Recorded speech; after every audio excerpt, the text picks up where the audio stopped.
Paul Goble Staunton, February 26. Vladimir Putin's new round of saber rattling against the United States is not simply an extension of what he and his propagandists have been doing from the times of the 2016 U.S. elections, when Moscow outlets repeatedly warned that the election of Hillary Clinton would lead to war, Kseniya Kirillova says. Instead, the new wave of such comments reflects three specific Kremlin goals as tailored to the current situation. According to the US-based Russian journalist, the first of these involves the Kremlin's domestic audience. Putin wants to show himself only as the defender of the Russian people and to ensure that Russians continue to view the US and not him as the source of threats. USA.1, 2019-02, Tricheli Novogo Yadanogo Obostrenia Vyat Noshny XSSHAI Rossi.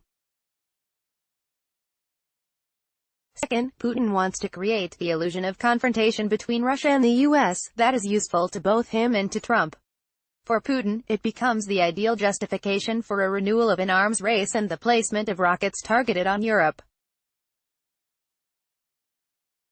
For Trump, it undermines the position of those who talk about his collusion with Moscow. And third, it is likely, Kirillova says, that Moscow's messages in this regard are addressed not so much to Donald Trump as to his opponents in the U.S. Relatively few people in the U.S. and even in the Trump administration support the White House leader's decision to pull out of the Intermediate-Range Missile Accord. Putin is sending a message by his saber rattling that such opponents are right and that Moscow would welcome a new treaty on this subject. Given that, in the American establishment, there is a large group of people who are prepared to forgive Moscow any actions as long as cooperation in the nuclear sphere continues, that is a powerful argument. The Kremlin leader clearly calculates that if Trump is impeached or otherwise weakened, or if he is defeated in 2020, his opponents will want to stress how different they are than he is. Far as relations with Russia are concerned, and will rush to offer a new intermediate arms control package, one that will be far more favorable to Putin and Russia than the current one.